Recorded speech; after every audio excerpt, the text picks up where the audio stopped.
Começamos mais um podcast Mulheres que Inspiram e hoje a nossa convidada é a Elisângela Almeida, que é psicóloga. Elisângela, é um prazer estar aqui com você. Conte um pouquinho sobre a tua história para nós no Mulheres que Inspiram.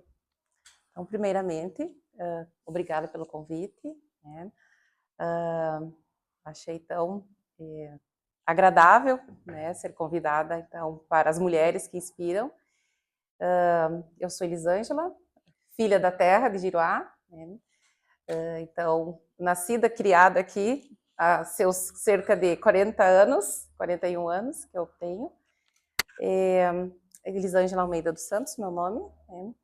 E também conhecida como Elisa Almeida. Minha marca reduz um pouco o meu nome, que já é uma das características aí da história de trabalho, que é um nome que facilita, então, para as minhas crianças poder chamar tia Elis. Né? Então, atuo como psicóloga há 20 anos, iniciei minha trajetória na APAI, daqui de Giruá. Sou psicóloga clínica desde 2009, né, no consultório particular. Já atuei no serviço público com mais ênfase, né, com 40 horas. Então, iniciei, né, na Secretaria de Assistência Social, né, na promoção humana, trabalhando principalmente com as demandas de acolhimento familiar, acolhimento institucional. Né. Acolhimento familiar implantamos em 2018 e desde 2011 até 2021, 22 com acolhimento institucional. Que traz aí uma gama bem rica, né, de trabalho, de experiência também. E hoje, no serviço público, atuo, né, no serviço, então, às escolas. Né? Então, estou vinculada à Secretaria de Educação. Perfeito. E você atua também em Santa Rosa, né? Sim, sim, Santa Rosa atendo uma vez na semana, que é o foco lá também do atendimento clínico para crianças e adolescentes. Qual o dia que você atende em Santa É Rosa? na sexta-feira. Nas Uhum. sextas-feiras. Elisângela, da onde que veio essa paixão pela psicologia? Então, no ensino médio não tive grandes dificuldades, né, para escolher entre a psicologia ou qualquer outra profissão. Isso é algo bem positivo, né? Geralmente a gente tem bastante dúvidas logo quando termina ali o, o terceiro ano, né? Escolher uma profissão para a vida é bem, digamos, dá aquele certo medo de você escolher algo errado que não vai gostar, mas isso é muito positivo quando você tem certeza daquilo que você quer. No meu tempo não existia tanto a transição de carreira, então esse medo era maior porque era escolher algo para sempre, né, o fantasma do para sempre.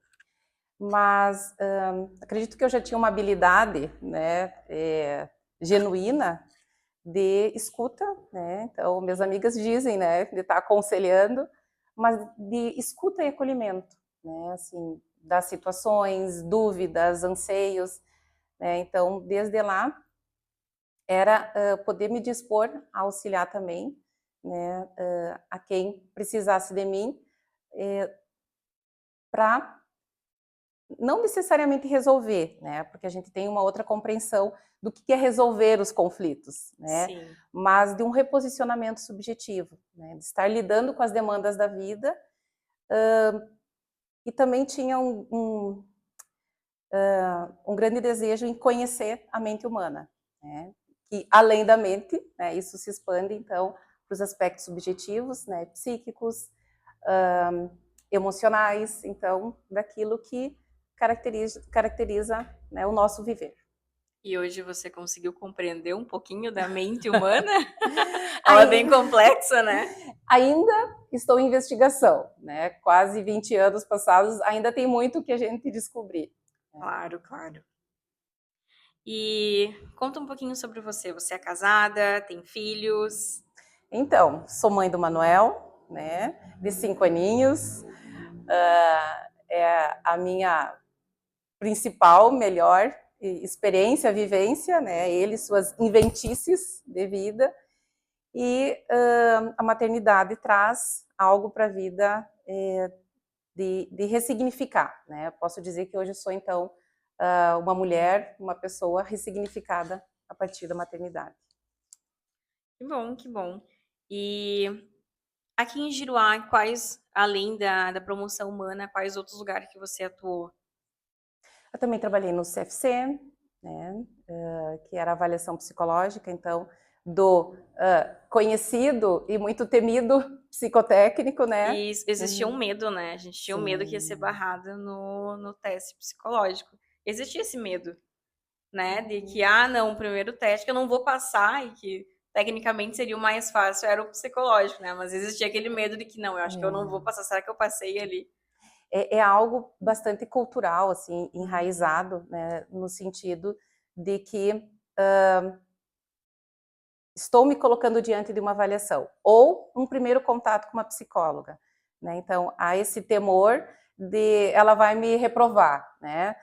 Sempre a pergunta, o questionamento, né? Tá, rodei ou passei, né? No exame, como se fosse uma prova em que tu está sendo avaliado e sentenciado, né? Uhum. Se eu não te passar, tu não vai ter a habilitação.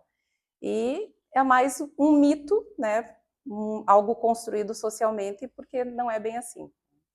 Claro. Bom, hoje nós temos no podcast o quadro Mulheres que Inspiram, né? Que ele justamente traz mulheres que contam sobre as suas experiências, suas dificuldades, os seus projetos de vida e que isso possa ajudar a intensificar, apoiar outras mulheres. Qual que hoje tu consegue compartilhar com nós a tua história, desde lá do início, as tuas dificuldades dentro da área da psicologia, até possíveis entendimentos que você teve dentro da tua área, e qual a mensagem que você deixa para a mulher hoje, tanto para aquelas que já tem aí uma vasta experiência, tanto para aquelas que estão começando, né? Para quem vai ser mãe, para quem ainda não é mãe. O que que tu pode compartilhar com essa mulher hoje? Então, ser mulher hoje, né, é encontrar o seu lugar na sociedade, ainda em construção, né, porque ainda se trata de vários dilemas a serem também repensados, né, numa Sim, sociedade patriarcal como a gente vive, e desse empoderamento feminino, né. E no meio disso, assim, de tantas conquistas que a gente se apropria, né, e estuda ao longo da história, então, da subjetividade humana, feminina, nós temos aí a psicanálise, meu principal, né, meu aporte teórico, né, então, meu pressuposto teórico é da psicanálise. Posso falar um pouquinho mais depois, né, mas quando tu pergunta isso, lembra um pouquinho lá em 1900 e pouquinho, quando Freud estudava, então, a mente feminina, né, ele começou os estudos dele a partir das mulheres, então, né, qual que era esse grande dilema da existência feminina, né, então, desde lá, né, que o contexto cultural, social da época, né, era totalmente diferenciado, mas hoje percebo que nós ainda temos, né, questionamentos dos dilemas femininos, ainda que exista tanta liberdade, né? Então, o protagonismo feminino, ele também vem a partir daquilo que é a mulher se permitir se conhecer, né? E muitas vezes isso a gente descobre na análise, na terapia, né? Quem eu sou, o que que eu quero, né? Quero ser mãe, não quero ser mãe, porque hoje ainda temos isso, né? Que também é visto socialmente como um certo preconceito, né? A mulher que não quer ser mãe, mas é uma realidade, né? sim. A mulher que tem dificuldades, então, para ser mãe. E, enfim, quando chega a tal da maternidade, o dilema do romantismo em torno do se tornar mãe. É tudo lindo, maravilhoso, só que não, né? E também se trata de, hoje em dia, a gente poder falar sobre o não romântico que está por trás da Uhum. maternidade. Muitas vezes a falta de uma rede de apoio, muitas vezes viver esse momento de maneira solitária, né? E principalmente naquilo que é lindo da maternidade, que é uma relação estabelecida com um bebezinho, né? Em que tu tá dando algo de ti para aquele outro se constituir como pessoa também.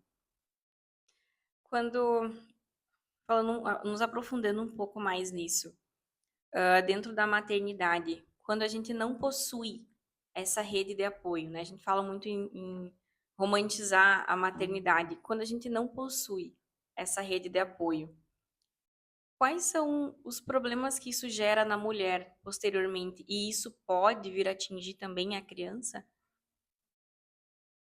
Essa tua pergunta é fundamental, né?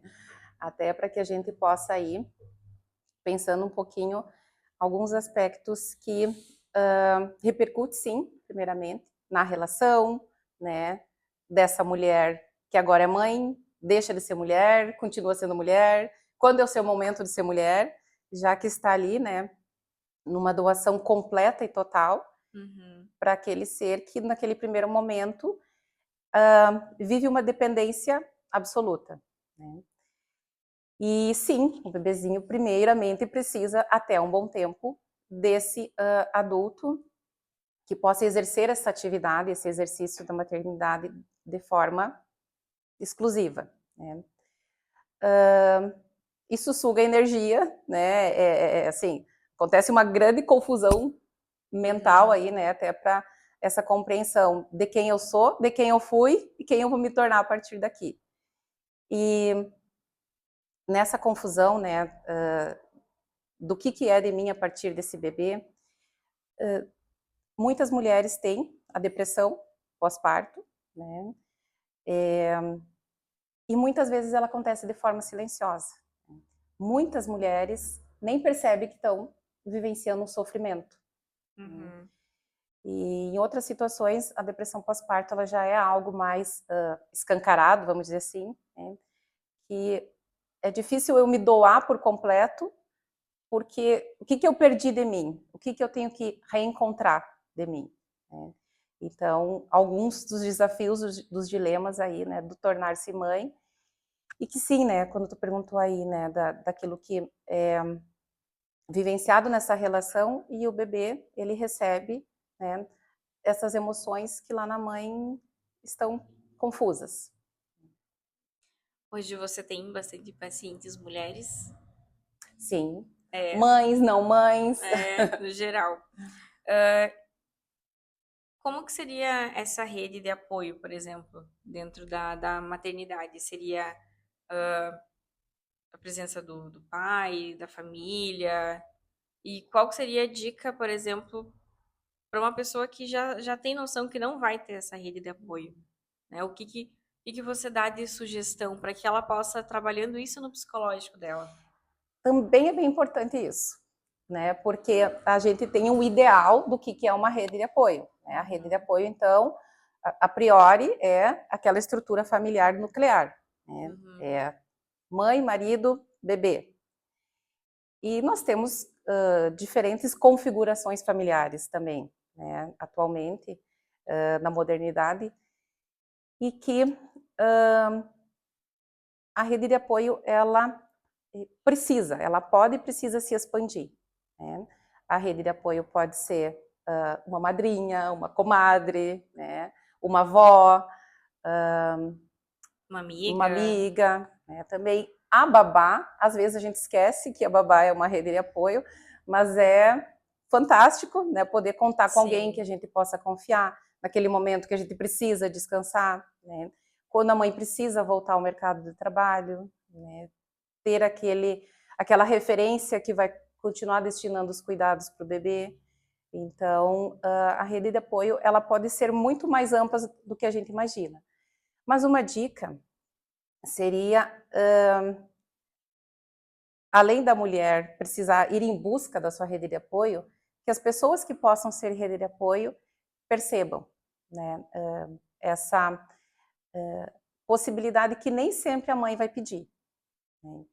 E sim, né, a rede de apoio intrafamiliar, um pai que possa em algum momento trocar a fralda do bebê, isso também é parte, né, das responsabilidades, das tarefas, Uhum. então não é a gente confunde um pouco, né? Aquilo que o marido vai ajudar a mulher. Não é uma ajuda que ele está disponibilizando. É o papel como pai, né? Exato. É a colaboração, né? Com a criança. Mas isso são assuntos que a gente poderia ficar horas conversando, né? São vários assuntos abrangentes e várias dúvidas que eu acredito que surgem, né? Assim como surgem para mim, surgem para outras mulheres, surgem para outras jovens, aquelas que às vezes não planejaram, aquilo que veio de susto, ou aquele que veio planejado, ou aquele que planejou e ainda não veio. Então, isso é importante, o quanto a gente deve buscar um profissional, primeiramente, que nos ajude a nos encontrar, acredito eu que seja isso, né? A entender essas dificuldades, a entender esse momento em que a gente está passando, que antigamente eu acredito que tinha um certo medo de procurar um psicólogo, né? A gente era taxado como louco, literalmente, né? Então era aquela, não, você tá louco, você precisa de um psicólogo. Hoje não, hoje as emoções, elas são muito complexas. Então a gente tem aí, às vezes, no dia, 1001 emoções e muitas vezes a gente não sabe tratar elas. Então, buscar um profissional, por isso que é importante a gente entender, e a gente traz profissionais aqui justamente para apresentar eles e apresentar a profissão, para que vocês possam entender qual a importância, né, desse profissional na vida da gente. Então, um psicólogo nos ajuda principalmente a nos entender nesse momento. Me corrija se eu estou errada, mas acredito que nos ajude a entender, a compreender as emoções em várias fases da nossa vida. Enquanto tu falava, ia lembrando de alguns aspectos aqui disso da loucura, né? Essa história, né? Só vai para o psicólogo se tu é louco, né? Complementando um pouquinho do que tu disse ali, eu poderia até dizer que, então, as nossas loucuras se amplificaram, né? Porque, sim, estamos todos em busca, né, de um lugar, né, subjetivo, na vida profissional, mas principalmente um lugar subjetivo naquilo que se refere ao nosso lugar com a gente mesmo, né? Então, por isso que esse desmistificar um pouquinho desses preconceitos, né? Psicólogo não é para louco, né? Mas é talvez para quem busca estar em busca do seu lugar, né? Para quem se propõe, se desafia e se encoraja, né? A estar em busca do seu lugar interno, conhecendo, né? Sua demanda psíquica. Costumo brincar com as crianças, né? A casinha de dentro, a casinha psíquica, que é o nosso emocional, e de que forma que a maneira como a gente lida e tem dificuldade de lidar com as nossas relações se reflete nas outras relações, né? A maneira como a gente não lida com a nossa relação consigo mesmo se reflete nas relações externas. E aí vem o caos, né? E esse caos é bem amplo mesmo. O caos na maternidade, o caos na maternidade atípica. Então, como lidar com isso? Também se trata, né, de a gente poder perguntar como lidar e como encaminhar, né, esse caos. O que fazer com esse caos? Por que eu estou nesse caos, né? Então, esse olhar para aquilo que é interno e que muitas vezes a gente acredita que não, mas reflete sim, né, na relação com a criança. Muitas vezes a gente está num dia agitado, a gente chega em casa agitado, aí se questiona por que o filho está agitado, né? Então, são vários fatores aí que nos levam a estar num caos constante. E uma coisa que nós adultos nos esquecemos de olhar para esse mundo interno é justamente aquilo que eu acho tão bonito na clínica infantil com as crianças, que é quando elas se deparam, elas reconhecem, nomeiam as suas emoções, elas, ao reconhecer qual emoção que eu estou tendo nesse momento, é tão bonito escutar elas falando disso, né? Assim, quando eu tenho raiva, por que eu tenho raiva? O fato de a gente poder encontrar um endereçamento, um direcionamento e um conhecimento daquela nossa emoção também já vai dando uma nova nuance, né? Um novo contorno ao nosso caos. E talvez a gente pode ir mudando o nome desse caos. Aí cada um se apropria do seu caos para ver o que ele pode se transformar. Perfeito. Hoje, Elisângela, sobre o autismo. O que é o autismo hoje? Né? E a gente sabe, nós sabemos, com as informações que temos hoje, que existe uma graduação do autista, né? Grau de autismo. Quais são os tipos e como que a gente consegue identificar isso nas crianças? então, de acordo com o manual, né, de classificação das doenças mentais, o autismo ele está representado lá, né, nesse manual. Esse manual ele é revisto, né, faz uma revisão, é um manual, né, que já existe há bastante tempo, e em outras épocas o autismo abrangia menos sintomas, vamos pensar assim, né, menos, então, características. E em 2013 foi feita uma revisão em que incluiu-se, né, outras características, né, tem até algo ali, né, uma parte dessas características que ainda é questionado, né, então abrangeu a psicose, né, dentro do autismo, e aí o autismo foi visto como esse espectro, né, porque ele amplia esse jeito de ser, né, ele Por isso o amplia nome é espectro. espectro do autismo, né, porque então ampliou-se as características, então, para diagnosticar, né, uma criança com autismo. De maneira geral, né, é preciso, claro que aí também, né, contando com o apoio de outros profissionais, né, os pais realizam uma consulta com o neuropediatra, né, nesse processo de avaliação e na busca, então, dessa nomeação, né, desse diagnóstico. Existem critérios que precisam ser contemplados, né? Nenhuma característica do autismo ela é específica e isolada como pertencente apenas ao autismo. Então, uma crise, né? Uma criança que se joga no mercado, vamos pensar assim, é uma situação mais e que aqui os autistas muitas vezes sofrem né, alguns preconceitos, porque uma criança que se joga no chão no mercado porque não ganhou tal coisa, se entende como uma birra, né? Então, isso, num fator isolado, pertence a qualquer criança. Meu filho já se jogou no mercado mais de uma vez, sentou no chão porque queria alguma coisa, né? Acho que toda mãe passa por isso, né? Com Não certeza. tem como. Então, desse jeito de ser daquela criança, né, é preciso que então se contemplem outras características, que aí a gente fala do espectro, né? Né, que aí envolve outros aspectos, né, dessas dificuldades. Então, não é só o fato de uma criança se jogar no chão no mercado que vai ser entendido como autismo. Mas um autista, né, e aí o nome muda, né, porque ali ele teve uma crise, né, um autista ele é visto como uma criança, né, no mercado como uma criança que está tendo uma crise de birra. Então, é por isso que é preciso conhecer, né, o que se trata, porque quando tu fala ali dos graus, né, hoje em dia a nomeação é o suporte. Nós temos crianças de baixo suporte, que talvez numa situação no mercado ela vai conseguir se reorganizar mais rápido, né?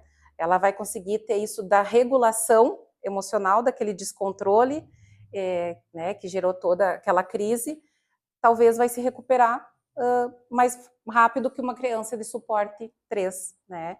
Que aí a dificuldade é bem maior. Você comentou ali que o que seria a primeira coisa, né, que um pai e uma mãe deveriam fazer, né? Vamos pensar. Eu acredito que deve ter algum sintoma que comece a dar aquele alerta, né? Quando o pai e a mãe conseguem sentir esses sintomas no filho. A quem ele recorre primeiro? A um neuropediatra. É. Muitas vezes é o próprio pediatra que faz esse encaminhamento, porque em algumas situações esse atraso no desenvolvimento ele já começa antes, né? Já é o bebê que ali os 6 meses ainda não senta, né? Ou com 4 meses não se vira, né? Então não Mas quero... isso seria um motivo de atenção? Então é isso que eu ia dizer, né? Assim, em qualquer situação de criança, né, é preciso buscar o atendimento, né, ou um recurso quanto antes, né, justamente pela possibilidade da plasticidade cerebral e poder desenvolver aquilo que está ali, naquela dificuldade que está atrasado quanto antes. Como eu disse, na psicanálise, nós trabalhamos, então, como o autismo como sendo uma quarta estrutura. Então, não vou falar aqui de teoria, né, mas nós temos 3 grandes estruturas que todos nós nos encaixamos, e o autismo seria uma delas, né? Então, esse jeito de ser diferenciado. O que é esse jeito de ser diferenciado? E que talvez seja uma das principais questões, assim, de dificuldade. É aquela criança que, de certa forma, ainda não se tem as respostas, né, das causas de um autismo, né, mas se pesquisa, se investiga, né, assim, constantemente, mas aquela criança que é como se estivesse fora, excluída do laço, né? Ela não é excluída por alguém, mas algo nela precisa fugir, né? Aquilo que estabelece uma relação afetiva. E aí, por exemplo, um bebezinho, né? Então, uma das características do autismo que primeiro chama atenção é o olhar, né? Então, aquele bebê que desvia o olhar, né? A mãe está lá amamentando e o bebê está naquela relação ali contemplativa, né? O bebê busca isso. O bebê, ele mama muito mais do que o leite, né? Ele mama o afeto da mãe, né? Essa primeira relação que a gente compreende como a relação de holding, que é uma relação que a mãe dá a sustentação e tudo que o bebê precisa está ali. Então, um bebezinho em condições, né, típicas, né, ele vai se sustentar, se relacionar com a mãe ali, naquela troca de olhar. Quando ele desvia o olhar, é um alerta de que algo não está indo bem. De maneira geral, né, o autismo ele é diagnosticado mais tarde, né, o diagnóstico em si. Ele, a gente trabalha com hipóteses, né, as hipóteses diagnósticas, por quê? Exatamente isso, né, trouxe ali, né, se tem alguma coisa mais específica. Porque aquela criança que pode estar com uma dificuldade, ele pode demorar para caminhar, demorar para engatinhar, demorar para sentar, mas quando vai, né? Então, é o sinal de alerta daquilo que antes dos 3 aninhos a gente trabalha aquilo que não está bem, né? Então, sim, aquilo que não está bem é preciso ir em busca dos recursos, né, e ir em busca das terapias. As terapias que vão estar também otimizando esse tempo, realizando a intervenção precoce, em tempo de resgatar aquilo que poderia ser apenas uma dificuldade, né, do olhar, um nenezinho que pode ter uma questão ali, mas que num primeiro momento, né, assim, não quero assustar as mães, mas num primeiro momento não é necessariamente um autismo. Mas sim, cabe ir em busca dos recursos para trabalhar esse processo aí de resgatar aquilo que não está bem naquele primeiro momento. Isso. Sempre ficar em alerta, né? No caso. Muito bom. Hoje você atende crianças também com autismo? Sim. Sim. E como é que é esse trabalho com eles no teu dia a dia? O que tu traz? O que reflete isso em você? Qual é a dica que você dá para essa mãe, por exemplo, que está nos assistindo, que vai assistir nosso podcast? Já vamos deixar um convite para você que é mãe, né, tem uma maternidade atípica. O Agir, ele é um grupo de apoio, tá, para os autistas. Temos a presidente Kátia Carneiro. Você pode procurar ela, contactar ela, falar um pouco da tua história. É um grupo de apoio, né? Isso é o que a gente acabou de falar, a Uhum, rede de apoio é importante também nesses casos. Mas o que que você pode dar de dica para essa mãe que está vivenciando isso hoje? uhum. Bom, é difícil, né? Porque esse caos, muitas vezes, ele se reorganiza, ele se reestrutura a partir do diagnóstico, né? Então, ali eu encontro essa nomeação do que é isso, né? Que meu filho tem de diferente e por que ele é diferente. Então, ao mesmo tempo que encontrar o diagnóstico, ter estabelecido, né, que se trata de um autismo, resolve esse pedaço do caminho, né, porque é uma grande angústia até chegar ali e até ter uma definição, né, afinal do que é isso. E aí inicia um novo percurso, uma nova jornada, né, de terapias, de investimento, né, em aproveitar quanto antes poder realizar aí intervenções precoces, né, fazer a estimulação para que ocorra a plasticidade cerebral e o desenvolvimento da criança possa ir acompanhando aquilo que diferencia de outras crianças. Mas na psicanálise a gente compreende a corrente psicanalítica, né, da qual eu faço parte, né, e nesse momento até vou falar que não tinha falado antes, eu participo do grupo Rede Bebê, né, que nós somos então psicanalistas espalhados pelo Brasil inteiro. Nós nos encontramos nas terças-feiras, nas segundas terças-feiras, né, do mês, trazendo, né, esse percurso também, né, compartilhando, né, Uhum. os nossos anseios também enquanto profissionais, né, discutindo as situações daquilo que envolve a infância e nesse momento principalmente, né, esse contexto que a gente vive, né, do autismo. Teremos o nosso evento, né, a nível nacional, que ocorre no mês de maio, acho que é 20 e poucos de maio. Já fiz, estou falando aqui da Rede Bebê, porque já fiz convite para algumas colegas, para algumas professoras, né, fazerem parte da Rede Bebê, então a gente está sempre aceitando, né, novas pessoas, nessa busca, então, de estudos e de conhecimento. Compreendemos que o autismo, ele é uma quarta estrutura. Então, nós temos os nossos jeitos de ser, né? Uhum. Cada um com as suas loucuras, como eu disse, assim, o seu jeito de lidar com as demandas da vida. E o autismo é uma outra forma de também estar lidando com as demandas da vida. Dito isso, é muito importante dizer algo que deveria já ser compreensivo, mas ainda não é. Aquela história do óbvio também isso precisa ser dito.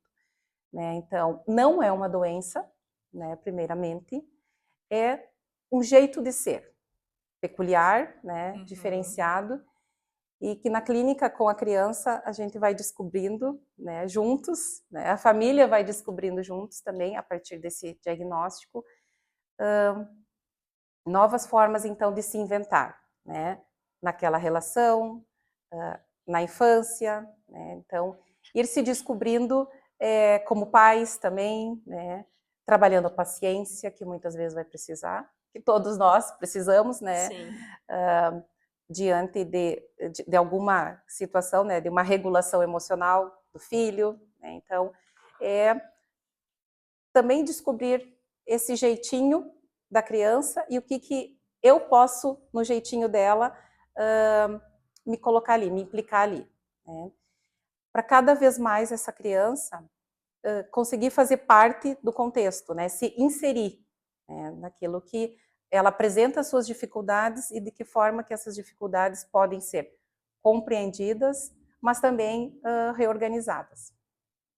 Eu acho que a gente ainda tem muito a aprender ainda com o autismo, né?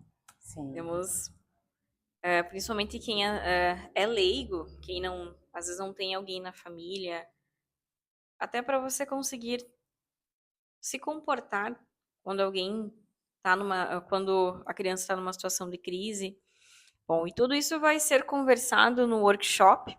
Também não vamos entrar muito, senão não vai ter graça, senão a gente vai passar o workshop inteiro aqui, né, Bom, eu não me Elisângela? canso de falar, da Bom, infância, enfim. mas, Elisângela, para essas mulheres que, não só mulheres, pessoas que estão nos assistindo hoje, qual que é a tua mensagem para elas? Uhum. Você como mulher, qual que é a tua mensagem?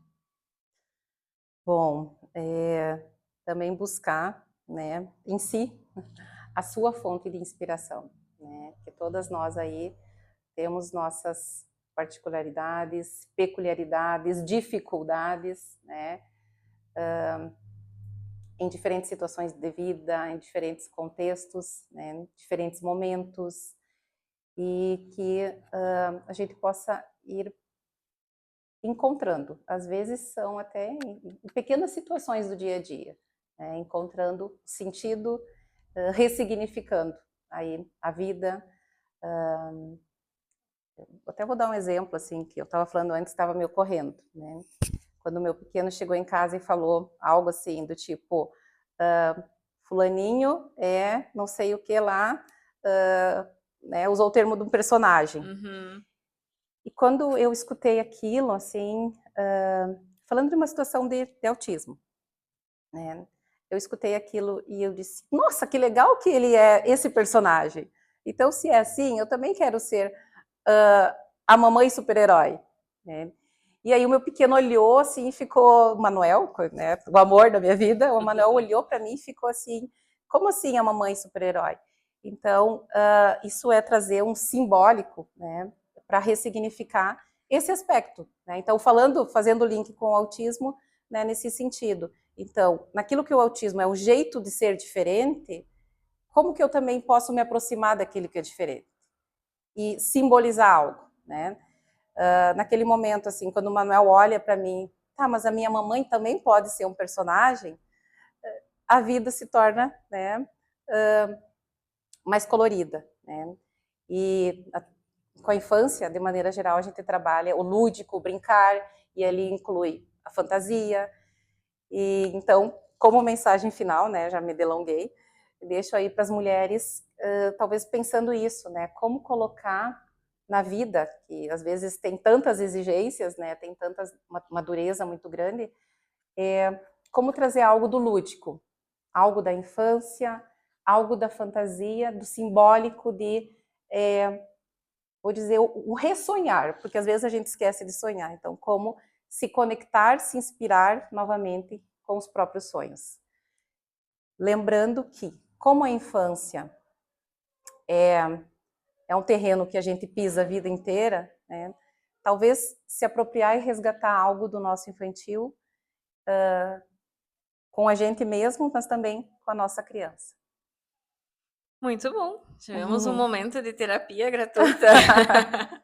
Bom, mas esse então foi mais um podcast Mulheres que Inspiram.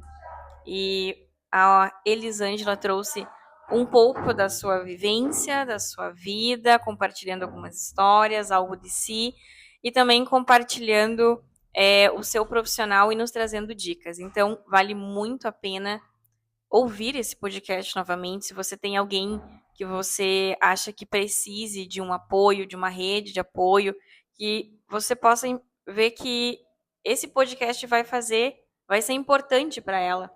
Então, compartilhe o link, né, no nosso canal, se inscreva no nosso canal para ficar aí vendo os nossos vídeos, né, os nossos outros podcasts também que a gente traz. E é isso, pessoal. Entramos aí no nosso podcast Mulheres que Inspiram. Qual que é o teu Instagram? Inspiram Elisângela, muito obrigada pela tua participação, por contar e compartilhar um pouquinho com nós.